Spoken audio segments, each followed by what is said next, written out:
Barbara excels as a writer of fantasy and science fiction. Her first publication was Pyramid Waltz with Both Strokes Books, and it ended up being a series, and she's done other series like the Godfall novels. She has several standalone novels. She's been recognized as a Goldie and Lambda finalist, plus at last count that I could find, you've won 5 Rainbow Awards for Best Lesbian Fantasy. Your latest novel is Inheritors of Chaos, and Barbara has a story called The Heartbreak State in the Lone Star Anthology Collection. So, Barbara, what are you doing?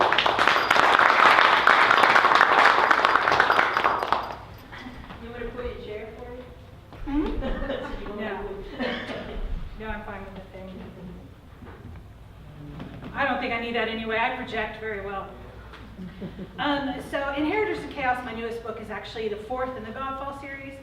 So instead of reading from that and spoiling it for people, I decided to read from House of Fate, which is a standalone sci-fi novel. And in this chapter, one of my protagonists, Annika, has been kidnapped, and she's just waking up. Consciousness came back with a snap, but Annika forced herself to remain still, to listen and feel.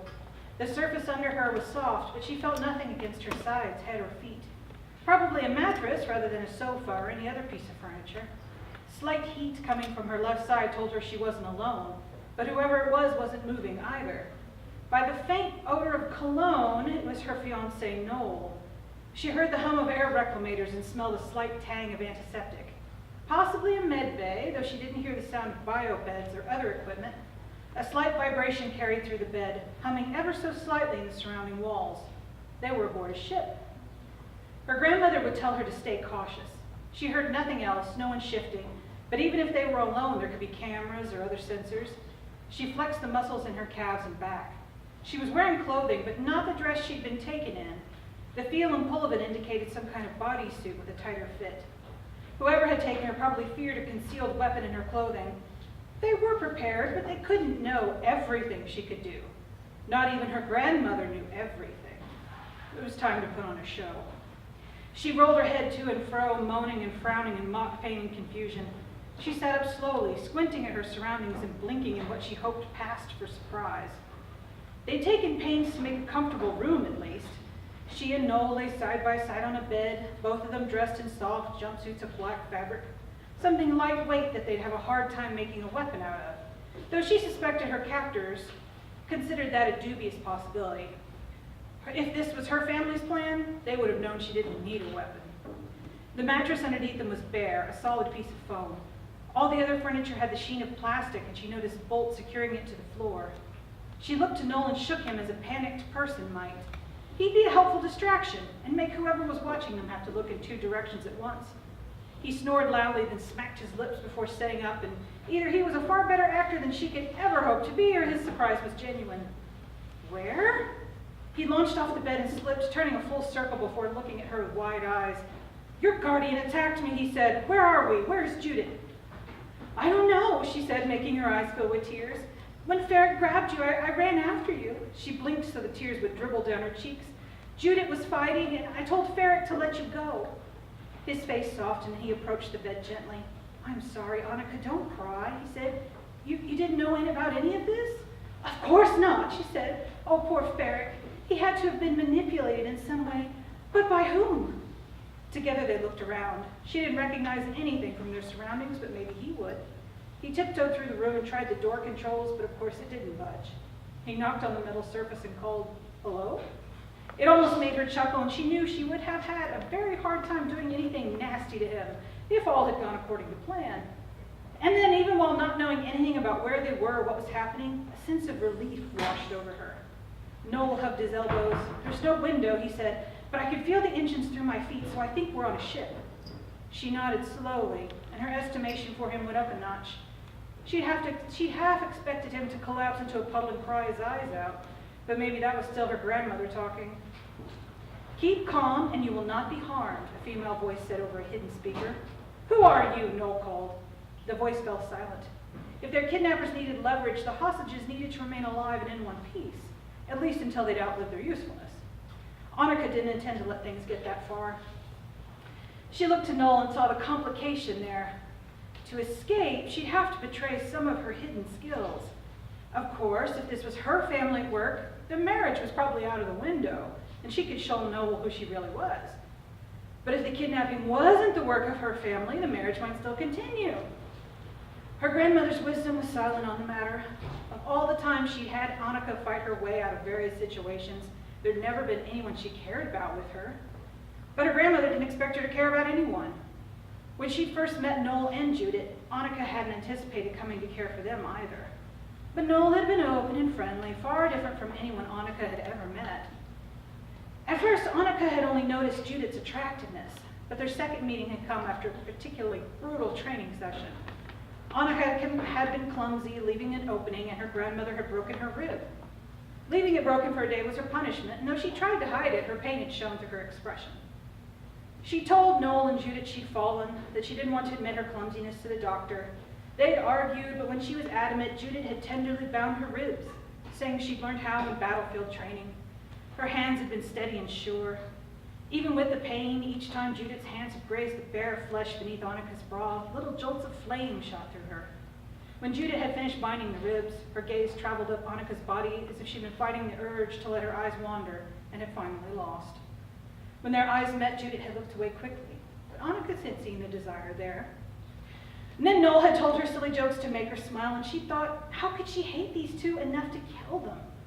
But as her grandmother had often reminded her, it wasn't about hate. It was simply necessity. In the room now, Annika looked at Noel and grinned. Escaping was also a necessity, and now an opportunity as well. She would save herself and Noel. And if her family didn't like it, well, they should have guarded her better, filled her in on this part of the plan. Noel stared at her. What is it, he said. Have you recognized something? He swallowed. Please don't tell me you've gone crazy. I don't think I can handle that. If the door wouldn't open, Annika's grandmother would get someone to open it for her. Annika crossed to the door and examined it. Someone would have to come in to give them food and let them out to use the washroom, but she didn't want to wait. Always better to catch people off guard. She turned to Noel. I'm sorry. I'm afraid I have gone crazy. He took a step toward her, reaching out. Please don't worry. He said, I'm sure our... When he was within reach, she slapped him. He staggered back, grabbing his cheek, and she pounced, trying to seem unskilled. It was harder than she thought. He left so many openings, she could have killed him 6 ways over. She wanted to whisper she was sorry, but she didn't know how good the listening devices were. He squirmed in her grip, crying out for her to stop, but she persisted, yelling things like, this is all your fault, and your family is behind this. She scratched and bit him, going for pain without damage, trying to make him cry out. The voice came over the speaker again, repeating its message for calm, but it seemed less sure of itself. When the door hissed open, Annika kept up her attack as she sneaked a look. Nice! They'd only sent 2 guards. They were dressed in the same form-fitting black with the hoods, still trying to escape detection. They came on slowly, no doubt thinking about some of her moves from before. What they couldn't have known was that she had been pulling her punches then, too. She stood and lashed out with her foot, catching one in the solar plexus. The other danced back, brandishing a shock stick. Oh, good, they brought her a weapon. Her grandmother would have been sickened by them. With a quick apology, she threw Noel at one of them, at the one with the shock stick, and they fell together in a heap, their bodies keeping the door from closing. Annika knelt and swept the legs from the injured one, then delivered a swift kick across his neck to finish him. She slid across the floor as the other was trying to disentangle himself from Noel, whose glazed eyes said he'd been hit with the shock stick at least once. She planted both heels in the kidnapper's hood, and his head rocked back. She neatly flicked the shock stick from his grasp and leveled it against his chest until he stopped twitching. Annika stood and pulled Noel to his feet. What happened? He asked, his voice a slur. Why did you keep moving? She hurried into the hall. More would be coming.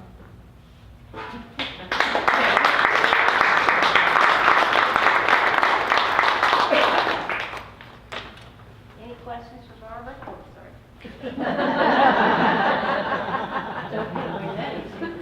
What are you working on now?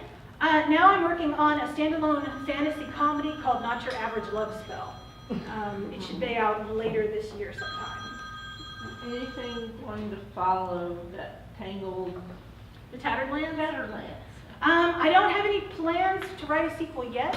If it sells really well, of course I will. But as of right now, the next thing after that will be a prequel to the Pyramid Waltz series called Lady of Stone. Wasn't there a character in there who had been hung and you were thinking about writing, Penny Nail. yeah, Penny Nail? Yeah, I was thinking, I actually wrote a little novella, but I never did anything with it. Because I didn't know how well it would do without the two ladies, main characters. So, I don't know. Maybe someday.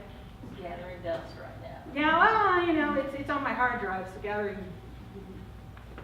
bad bites. Hopefully not dust or... Anybody else? Okay. Thank you, Barbara.